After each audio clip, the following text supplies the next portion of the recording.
जी hello दोस्तों, मैं हूं कमर चीमा। और दोस्तों, जिस तरह कि आप देख रहे हैं, मेरे साथ मौजूद हैं प्रोफेसर डॉक्टर मुक्तदर खान साहब। डॉक्टर साहब, सबसे पहले तो आपके वक्त का बहुत शुक्रिया। Thank you very much Qamar साहब। आपके सुनने वालों को सबको मेरा सलाम, नमस्ते, सत श्री अकाल, वनक्कम और नमस्कार। बहुत शुक्रिया डॉक्टर साहब। इम्पोर्टेंट डिस्कशन है कि अमेरिका, जापान जापान और साउथ कोरिया जो है वो कह रहे हैं जी हम एनुअल टॉक्स की तरफ जाएंगे। ये जो अभी हाल ही आजकल ये चल रहा है, जो कैंप डेविड समिट है, अमूमन कहा जाता है कि अमरीकी सदर जब किसी को कैंप डेविड बुलाएं तो ये आई थिंक समर हाउस है उनका, तो बड़ी that is very very something very respectable. एक तो आप इसको बताएं कि एक तो आप इसको कैसे देख रहे हैं, प्लस जब से इंडिया ने नो किया है to make quad a military alliance, आपको लगता है कि अमेरिका के हाथ पांव फूले हुए हैं? कभी वो ऑकस में जा रहे हैं, कभी वो क्वाड विद फिलीपाइंस बना रहे हैं, कभी वो इन दोनों को दोबारा कह रहे हैं भाई तैयार हो जाओ। What do you make of that? इस एंगल से भी जरा बताएं हमें। देखिए, अमेरिका में ये जो लफ्ज़ इस्तेमाल होता है ना, फोर्स मल्टीप्लायर, तो अमेरिका के एलाइज और फोर्स मल्टीप्लायर्स हम्म। सब्सिडाइज कर देते हैं अमेरिका की डिफेंस। उनको बेसिस मिल जाते हैं, हथियार सब्सिडाइज। देखिए, अगर आपको 1000 F-16 चाहिए और आप 2000 बना रहे हैं, 1000 बेच रहे हैं, तो आपके 1000 जो F-16 से उनकी कीमत कम हो जाती है ना, इकोनॉमीज ऑफ स्केल की वजह से। और आप सबको थोड़ी बेचेंगे F-16, आप अपने एलाइज को ही बेचेंगे, राइट? सो अमेरिका के लिए there are lots of benefits from allies, allies को बढ़ाना। और दे रियलाइज के एलाइज के वजह से इन्होंने जो कोल्ड वॉर भी जीती, एलाइज के वजह से वर्ल्ड वॉर 2 भी एलाइज के वजह से जीती। सो एलाइज आर वेरी इंपॉर्टेंट। अगर आप देख लें, मुझे अच्छी तरह से याद है, एक स्टूडेंट ने मुझे धमकी दी थी क्लास में। मैंने उसको चीटिंग करते हुए पकड़ लिया था। तो उसने कहा, तुम बाहर निकलो, मैं तुम्हें देख लूंगा। तो मैंने कहा, मजा नहीं आएगा, तुम अपनी गैंग लेकर आओ, मैं अपनी गैंग लेकर आता हूँ, तब मजा आएगा। तो उसने कहा, तुम्हारी गैंग है? हाँ। मैं बोला, 911 डायल करूंगा, आ जाएंगी मेरी गैंग, पूरी की पूरी पुलिस फोर्स शहर की आ जाएगी, तुमको तुम्हारी गैंग को बंद कर। तो उसमें क्या हुआ, वो डर गया। So that is how America is. America के पास गैंग है, चाइना के पास गैंग नहीं है। अगर अमेरिका लड़ने आया चाइना से, वो अकेला नहीं आएगा, वो इंडिया को, जापान को, साउथ कोरिया को, पूरा नेटो को लेकर आएगा। तो it has its own gang. China की गैंग कौन है? पाकिस्तान जाएगा लड़ने चाइना के लिए? उसकी गैंग में रशिया, नॉर्थ कोरिया, हालांकि सारे न्यूक्लियर पावर्स हैं ये चार, पाकिस्तान, रशिया और North Korea. Will they fight for China is the question. So ये चीज लोग आप कह रहे हैं कि China is trying to do that through SCO या ब्रिक्स के through. She is trying to create its own gang to face the US की गैंग। बट यूएस का जो क्वाड है, Quad is the new NATO. ये तो इसमें कोई शक की बात नहीं है, लोग कितना भी को करे। जब यूरोप में जब थ्रेट्स आएंगे, नेटो इज नेटो। और एशिया में जो थ्रेट्स आएंगे, उसके लिए the quad is the new NATO. और इंडिया वो घसीट के लेके जाएंगे, इंडिया को इन्वॉल्व हो जाएगा India, weather India likes it और नॉट। ऑलरेडी उसका ना इंटरऑपरेबिलिटी हो गया। आप मालाबार को ले लें, इधर बहुत ज्यादा इंडिया का मिलिट्री इन्वॉल्वमेंट हो गया है। So India is part of the quad militarily also. तो दो चीजें मुझे सरप्राइज करती हैं कि why are Indonesia and South Korea not part of the quad, right? तो इंडोनेशिया को मैं अब जरा, I am going to pay little closer attention. मैं अभी साउथ एशिया पर पब्लिक ओपिनियन का सर्वे किया था, उस पर एक शो किया हूँ कि साउथ एशिया चाइना को प्रेफर करता है या इंडोनेशिया को। तो उसमें जो डेटा था, उससे लग रहा है कि Indonesia is leaning towards China more than the US. तो इसलिए भी इंडोनेशिया शायद क्वाड बहुत मुश्किल से ज्वाइन करेगा। बट साउथ कोरिया तो लॉजिकल है, मैं, it's an ally. North Korea से उसकी दुश्मनी है, नॉर्थ कोरिया चाइना का एलाई है। So why South Korea not in? वो इसलिए नहीं है क्योंकि साउथ कोरिया और जापान के बीच में बहुत पुरानी दुश्मनी है। जो जिस तरह से जापान ने ऑक्यूपाई करके, कॉलोनाइज करके उनकी, कंफर्ट वुमन के आपने लफ्ज सुने होंगे, जिस तरह से उन्होंने अब्यूज किया है। तो अभी भी गुस्सा है चाइना, साउथ कोरिया में जापान की तरफ। और जापान ने एक्नॉलेज भी नहीं किया, कि अगर ये उठ के कह दे कि भाई हमारे हमने गलतियां की, वी अपोलोजाइज वगैरह, तो शायद ये ख़त्म हो जाए। तो ये जो कैंप डेविड का एकॉर्ड्स हैं, ये मशहूर इसलिए हुआ कि आपको याद है बिल क्लिंटन और जिमी कार्टर ने कैंप डेविड एकॉर्ड्स को मिडल ईस्ट के पीस प्रोसेस की वजह से मशहूर कर दिया था। तो ये जो पहली मीटिंग हुई पोस्ट 9/11, वो कैंप डेविड में हुई थी टू प्लान कि अमेरिका का रिस्पांस टू 9/11। तो ये जो मीटिंग हुई है, America is basically trying to resolve के साउथ कोरिया और जापान के बीच में जो इख्तलाफात है उसे वो ख़त्म करना चाह रहा है, and wants to make them very strong allies, क्योंकि लॉजिकली दे हैव टू, मतलब कोई रीज़न नहीं है for them not to be very strongly allied with the US. Economic ताल्लुकात इतने हैं, और it's not a small thing. अगर आप टॉप 10 इकोनॉमीज देखें तो साउथ कोरिया 10 या 11 पे आते ही spot. So we are looking at number 1, number 3 and number 10 economies in the world. इन तीनों को मिला लें आप, जापान, यूएस और south Korea, it is double the size of China. $34 trillion हो जाता है, China is only 17-18 trillion. So it's an important alliance. America China के लिए एक मजीद सरदर्द ना। सोचो आप, वहां पे ऑलरेडी तो साउथ कोरिया में तो अमेरिका के फौजें हैं ही हैं, डीमिलिटराइज जोन, अभी एक फौजी भाग के बॉर्डर क्रॉस उधर चला गया। सो बट अब जापान की भी वहां पे हो सकता है, इट विल बी कम, अगर ये ताल्लुकात बेहतर हो जाए। ऑलरेडी फॉरेन मिनिस्टर्स और डिफेंस मिनिस्टर्स तो मिलते ही हैं ये तीनों हर साल, अब हेड्स ऑफ स्टेट्स भी मिलेंगे। मुझे लगता है ये सारे ऑर्गेनाइजेशंस को लिस्ट बनाए आप, तो इनके पास दूसरे काम करने के लिए वक्त कहाँ होता है। खाली मीटिंग्स में मुझे लगता है कि वक्त गुजरने लगेगा। क्वाड की अलग मीटिंग हो रही। अगर साउथ कोरिया और जापान के ताल्लुकात बेहतर हो जाते हैं, then I think South Korea will make it a pentagon. वो क्वाड जाके वो pentagon, I don't know what they will call it, वो 5 हो जाएगा मुझे लगता। एंड मतलब these are more important. South Korea is a more important country than Australia. Doctor साहब, आपको नहीं लगता कि अमेरिका नहीं चाहेगा ये सारे मिलें? बिकॉज जितना ज्यादा बड़ा गैंग होता जाएगा उतना ज्यादा कंसेंसस पैदा करना भी मुश्किल होता है। तो छोटे छोटा गैंग रखें ताकि कंसेंसस आसान हो। नहीं, आप देखें यूरोप को, नेटो में देखें आप, इतना होने के बाद भी America gets what it wants ना। नेटो में कितने 30 के करीब मुल्क हैं, इतने हैं, उसमें छोटे छोटे भी है, लाटविया से लेके एस्टोनिया भी है, उसमें फ्रांस भी है, जर्मनी भी है, यूके भी है, but America gets what it gets. और देखिए, इट इज लाइक सेइंग कि वंस आपकी डिपेंडेंसी बढ़ जाती है ना on America, then you have no way of saying no to America. Let's say कि आप करें मुख्तदर, यार मैं शूटिंग नहीं कर सक रहा हूँ, मेरे पास स्टूडियो, तो मैं कहता हूँ अरे यार तुम्हारे घर से 2 मील पर मेरा एक पुराना मकान है, आप उसको अपना स्टूडियो बना ली। आपने वो ले लिया, उसके बाद 1 साल के बाद से फिर मेरे डिमांड शुरू हो जाएंगे। आप ना नहीं कर सकोगे क्योंकि आपका स्टूडियो बिजनेस वहां फंसा हुआ है, right? It becomes like that even in the beginning. If America says no no no, we will do it in a क्या कहना चाहिए, consensual manner, that is not going to happen. देखिए, Turkey ने finally Sweden को हाँ कह दिया ना।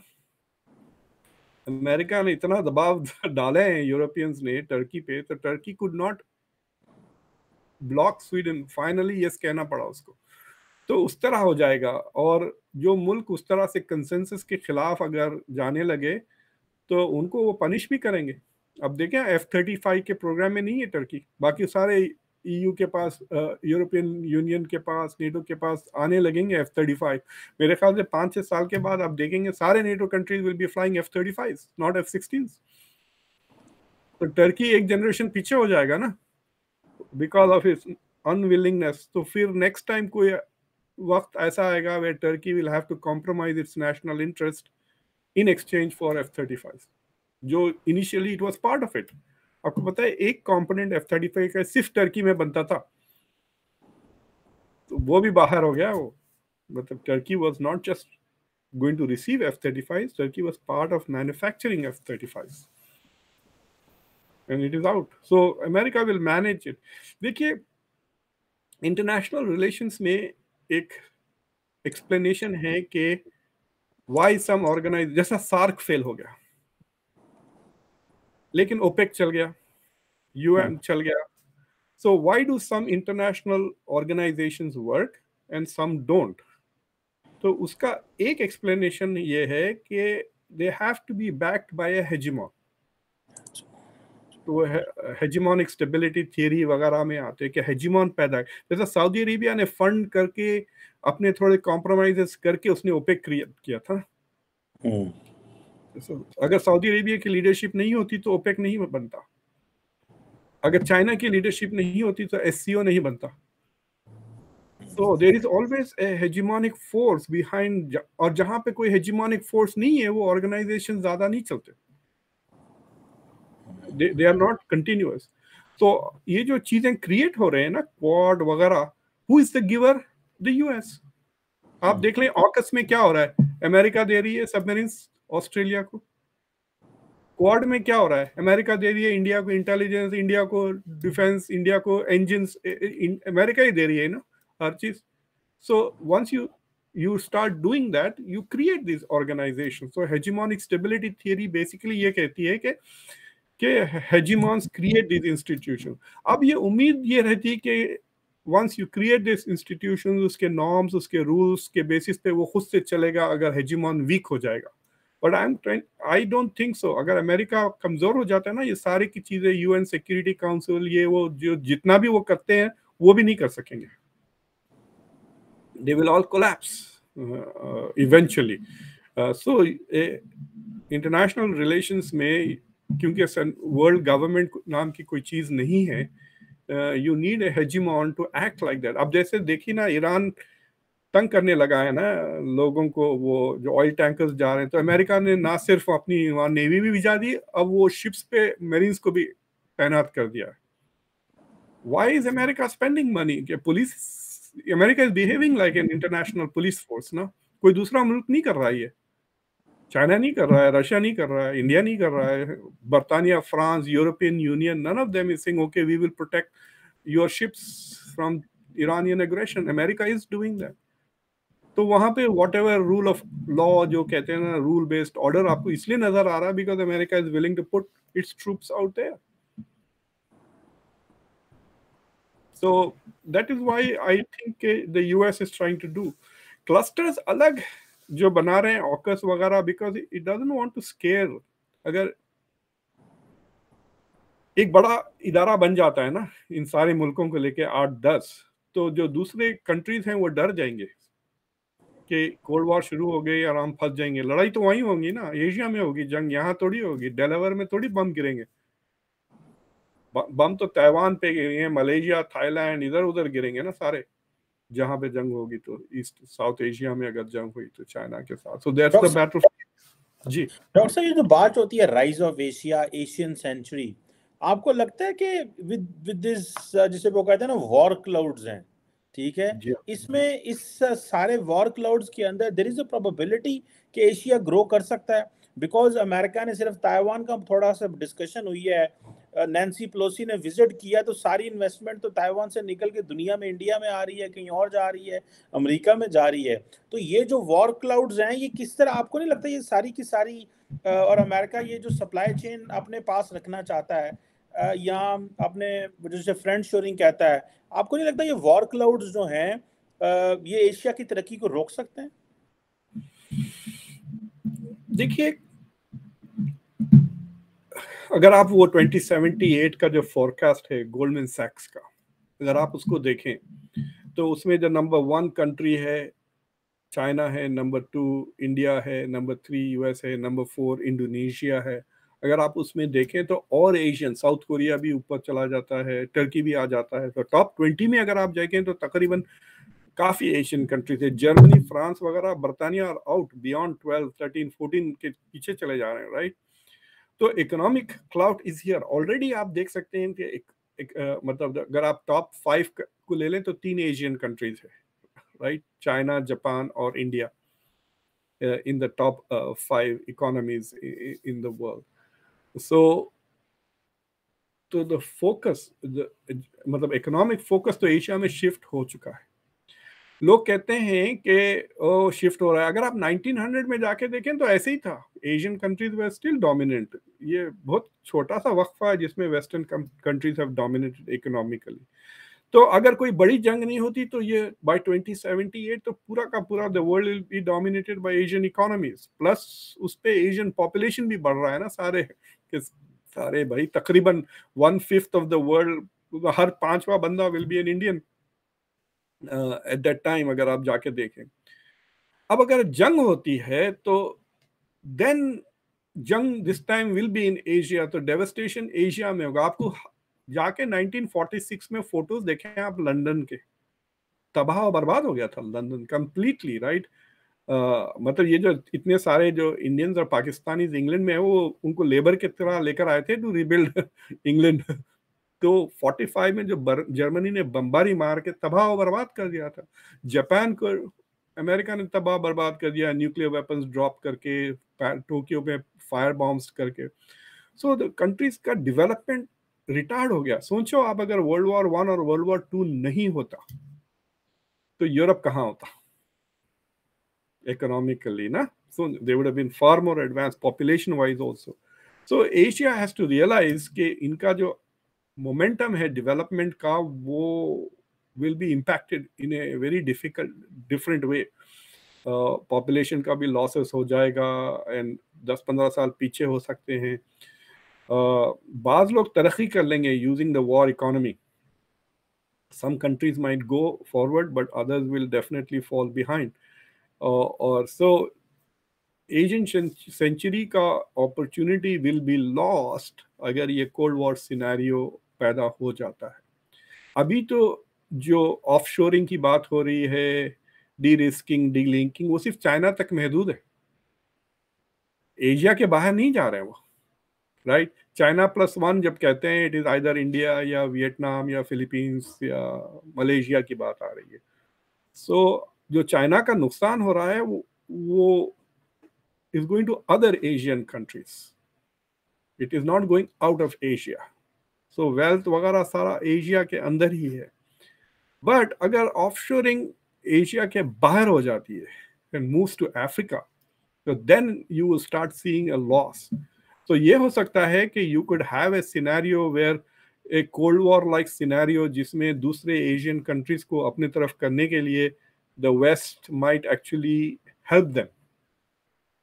तो चाइना का सिर्फ चाइना का नुकसान हो और वो कंट्रीज जो चाइना के साथ अलाइन होते हैं सिर्फ उन्हीं का नुकसान होगा, और बाकी अगर आप देखें सोवियत यूनियन के कोलैप्स के बाद दूसरे जो पोस्ट सोवियत कंट्रीज हैं उनका बाद में फायदा हो गया सारे के सारे। आप देख लें पोलैंड, हंगरी वगैरह सब EU में आ गए, नेटो में आ गए, and they are doing well. They have become democracies, they have become prosperous.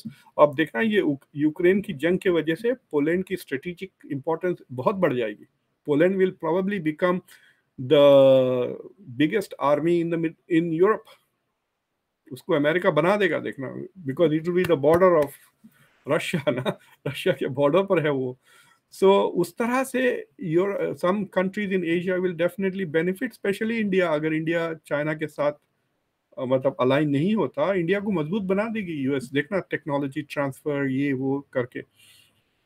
तो as long as that is happening, only China loses, the rest of Asia continues to remain। यानी यूं कहिए कि दौलत, प्रोग्रेस, डेवलपमेंट एशिया में ही रहेगी, will not go out। But अगर जंग हो जाती है तो then it's a different thing, there will be a lot of devastation और रिकवरी वगैरह में कई साल लग सकते हैं। और यूरोप की रिकवरी मार्शल प्लान के वजह से हुई थी, काफी एफर्ट था। मार्शल प्लान कौन देगा? मार्शल प्लान एशिया को क्या फिर अमेरिका देगा? और एक मार्शल प्लान एशिया को रीडेवलप करने के बाद, जंग के बाद। एंड वी आर अज्यूमिंग कि जंग the West, what if the West loses the war या विड्रॉ हो जाते हैं अफगानिस्तान से, जैसा वो थोड़े दिनों के बाद वापस निकल गए। अब देखना ये यूक्रेन की ऑलरेडी शुरू हो गई। आपने सुना वो नेटो का बंदा कह रहा था अभी Ukraine needs to give up some land वगैरह, नॉर्वे में स्टेटमेंट में कहा, तो उस पर बड़ी धूम हुई, तो उसने अपोलोजाइज किया, but he did not take the idea back कि Ukraine will have to concede land for peace to Russia. तो ऑलरेडी वेस्ट में फैटिग शुरू हो गया है, यूक्रेन फैटिग। तो इस तरह अगर 4-5 साल एशिया में जंग चल जाती है and then the West decide okay हम नहीं लड़ेंगे, हम चले जाते हैं वापस, छोड़ के बीमारियां, डेवास्टेशन, ये वो छोड़ के वो वापस चले गए, तो क्या they will come back and build? अब कोई पैसे नहीं दे रहा अफगानिस्तान को रिबिल्ड करने के लिए, राइट? सैंक्शन, उल्टा सैंक्शंस लगे हुए हैं, जो अफगानिस्तान के पैसे हैं वो भी यहाँ पे ब्लॉक किए हुए हैं ना। So no one is investing in Afghanistan. Something like that could happen to Asia. I think ये Asian leaders need to think this whole business through. ये जो उचक रहे हैं, and I think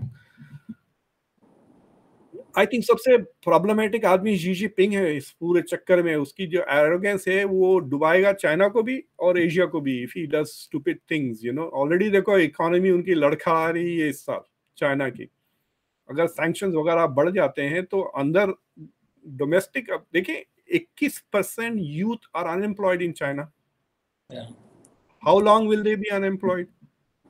चाइना का सेफ्टी नेट इतना अच्छा है कि अगर आपका एक ही तो बच्चा है आपका और वो भी ना बेकार, ही हैज नो जॉब, तो जो ओल्डर पेरेंट्स वगैरह है, do they have a safety net where they don't need their children support?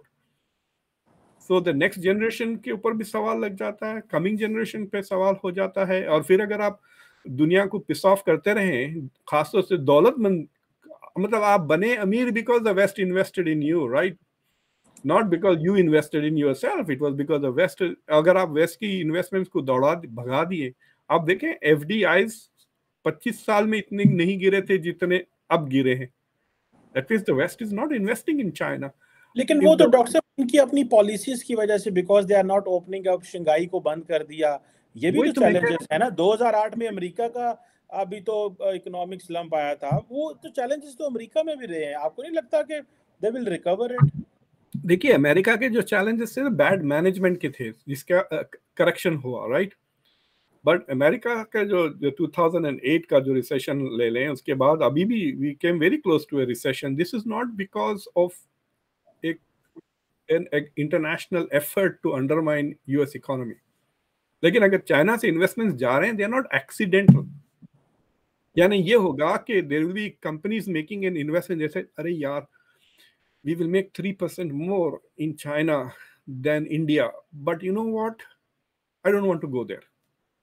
अगर ये डिसीजंस, इस तरह के डिसीजंस अगर लेने लग गए ना कंपनीज, ठीक है मैं 3% कम बना लूंगा, 5% कम बना लूंगा, I will go to Malaysia, I will go to Vietnam, I will go to India, because this is friend shoring, right? It is safer, my investments in the long run are safer. अभी जो 24 point कुछ plan जो release की है China की government, आपने देखा होगा 2-3 दिन हुए हैं, उसमें दे हैव एक्नॉलेज के आर्बिट्ररीली उन्होंने बड़े बड़े कंपनीज को तंग किया है, वेस्टर्न कंपनीज को। जैसे अमेरिका का भी सैंक्शंस लगा देती है ना चाइना पे, जैसे चाइना के डिफेंस मिनिस्टर पे अमेरिका के सैंक्शंस लगे हुए हैं फॉर हेल्पिंग रशिया। तो China also try to do that, but China realize है अगर चाइना एप्पल पे सैंक्शंस लगाएगी तो फिर क्या, कब तक रहेगा एप्पल चाइना में? So that is the thing, that China has become unpredictable and is irritating. देखिए अगर आप बहुत पैसे इन्वेस्ट करना चाह रहे हैं किसी दूसरे मुल्क में, then you have to have confidence in the legal system of that country and also confidence के सरप्राइजेस ना हो। सोचिए आपने डिसाइड किया कि हम ठीक है हम $15 बिलियन इन्वेस्ट कर देते हैं शंघाई के पास एक फैक्ट्री में, ठीक है आपका फैक्ट्री बन रही 2-3 साल तो खाली बनने में लगेंगे, उसके 5-6 साल के बाद आपको प्रॉफिट मिल रहा। उससे पहले कम्युनिस्ट गवर्नमेंट आके नेशनलाइज कर दी तो क्या आपकी मुल्क जाके जंग लड़ेगा? सोचिए आप, to get your $15 billion, no, it's a small amount for the country, but for you it's a huge investment. So you have to have transparency, stability and confidence के sudden changes, arbitrary changes नहीं आएंगे। Then आप पूरी सारा, it's like going to a bank ना भाई, अगर आप किसी बैंक में जा रहे हैं, आपको पता है कि सडनली वो मुझ पे 10% वो चार्जेस लगा देंगे फजूल के, without expecting, then you will never go to such banks if they get a reputation के the policy changes are arbitrary, unexpected, transparency नहीं है। तो corporations for those reasons also they are a bit reluctant। मतलब अभी picture clear नहीं है कि geopolitics की वजह से एफडीआईज नीचे जा रहे हैं या सीजन्स की वजह से जा रहे हैं। और दूसरी चीज ये हो गई है कि people are now American businesses are now also looking at America as a place to invest for manufacturing. ये पहले नहीं था, ये ट्रम्प के बाद बाइडेन जब से चिप्स के सब्सिडी तकरीबन $500 billion का सब्सिडी है for manufacturing in the US. So if the US starts investing like that, then even America can become an interesting place for high-tech FDIs. अभी भी हमारे पास सबसे ज्यादा आते हैं फॉरेन डायरेक्ट इन्वेस्टमेंट्स, मतलब year after year after year वो China के इन्वेस्टमेंट्स यहाँ पर हैं, टोयोटा यहाँ पर है, सब बड़े बड़े, हर चीज इज इन द यूएस। बिल्कुल सही कह रहे हैं। लेट्स सी डॉक्टर साहब, ये देखते क्या है, क्योंकि ये जितने भी अलायंसेस बन रहे हैं ऑब्वियसली इनकी ये सारे अलायंसेस जो हैं वो थोड़े अरसे में मैच्योर होंगे। और अभी जैसे फॉर एग्जांपल इन्होंने कहा है कि हम हर साल ये ट्राइलैटरल जो है वो समिट किया करेंगे, क्वाड है, ऑकस है, फिलीपाइंस के साथ है। सो ये अगले 2 4 5 साल में चीज़ें मैच्योर होंगी, पता चलेगा। एंड देन जी बट ये जो अलायंसेस है ना, ये अलायंसेस जाके क्या करेंगे? F-35 खरीदेंगे। अमेरिका कुछ बेचने वाले नहीं है, ये क्या बेचेंगे अमेरिका? साउथ कोरिया क्या बेचेगा अमेरिका? Hyundai वो तो वैसे ही जो लेना है तो हम ले लेते हैं। Hyundai किया, लेकिन there is no defence exports to the US. तो जितना डिफेंस का अलायंसेस बढ़ते हैं, it also supports America's defence industry ना। देखेंगे आप, दे विल बाय मोर। और जितना वो चाइना को परेशान करेंगे, जितना चाइना इनके तरफ अग्रेसिव होने लगेगा, वो इट्स लाइक वो सिक्योरिटी डिलेमा क्रिएट हो जाएगा ना, फिर ये और हथियार खरीदेंगे अमेरिका के पास से। फिर आएंगे, फिर लेंगे, फिर आएंगे, फिर लेंगे। एग्जैक्टली जी हाँ। ओह बिल्कुल सही कह रहे हैं। देखते हैं हम पाकिस्तान भी एक बड़ी इंटरेस्टिंग पजल है। इस पे भी डॉक्टर साहब किस दिन बात करेंगे कि ये क्या हो सकता है पाकिस्तान के हवाले से। आपके पास जो नए बंदे आ गए, क्या नाम है, जलीली साहब, वो तो प्रपोजल लेके आ गए पीस प्रोसेस का इंडिया के साथ। ये केयर टेकर गवर्नमेंट आपकी इतनी प्रोमिसेस कर रही है, मुझे नहीं लगता कि they are planning to leave. नहीं चले जाएंगे, वो ऐसे नहीं होगा। वो थोड़ा तो वो टेक्निकली स्टे उन्होंने लंबा किया है, टेक्निकली वो बाय लॉ उन्होंने स्टे लंबा किया है। लेकिन पीछे इनके वो जो है ना, देयर आर बैड आइडियाज हैं, लेकिन वो थोड़ी देर के लिए, ज्यादा देर के लिए नहीं है। We are hopeful, let's see, otherwise it's going to be catastrophic. हमारी सोसाइटी शायद ये बर्दाश्त नहीं कर पाएगी। जैसे तैसी लूली लंगड़ी है, जमहूरियत ही रहे, यही हमारे लिए अच्छी है। Anyhow, thank you very much, Professor Dr. Khan Sahab. It was a pleasure talking to you, sir. बहुत शुक्रिया आपका। Thank you very much. Bye.